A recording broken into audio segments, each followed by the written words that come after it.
स्वामी विरजानंद जी की प्रसिद्ध पुस्तक परमार्थ प्रसंग से आइए सुनते हैं उनके कुछ प्रेरणादायी विचार।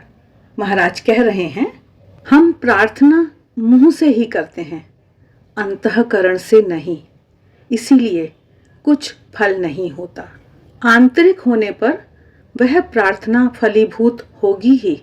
जब मन में आए कि जप ध्यान करने से कुछ भी फल नहीं मिल रहा है, तब खुद के भीतर कहाँ क्या गलती है, पात्र के किस छिद्र से सब पानी निकल जाता है, इसे ही ढूंढ निकालो और सुधारने की चेष्टा करो। संसार, विषय और काम कांचन आदि में पूरी मात्रा में आसक्ति रहते जप ध्यान से आत्मा का कोई विशेष परिवर्तन नहीं होता।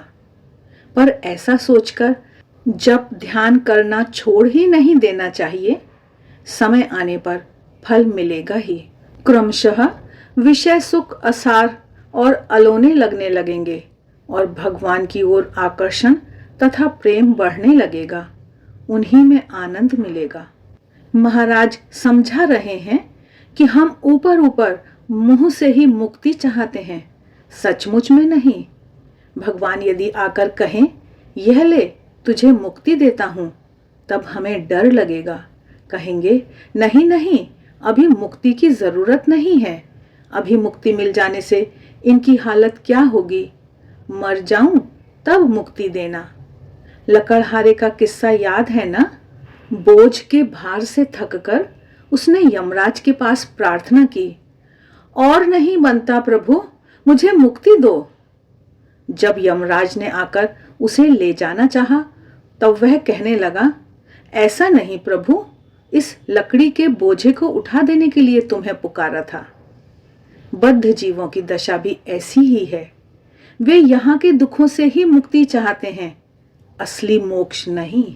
महाराज आगे बता रहे हैं कि भगवान को चाहोगे तो वे भी मिलेंगे, उनसे विषय सुख चाहो तो वे भी मिलेंगे, किंतु दोनों के लिए कुछ खटपट करनी पड़ेगी। प्रयत्न न करने से किसी की भी प्राप्ति नहीं होगी। संसार के लिए क्या कम खटपट करनी पड़ती है? स्त्री और पुत्र कन्याओं के लिए, पैसे के लिए, विषय संपत्ति के लिए, मान यश के लिए दिन रात आहार निद्रा परित्याग करके देह, मन, प्राण सभी देकर खटपट कर रहे हैं, फिक्र में पड़े हैं।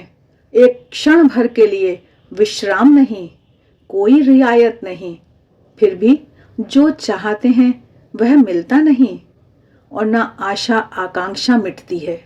उसी तरह यदि भगवान के लिए खटपट कर पाते तो भगवत प्राप्ति निश्चय ही होती।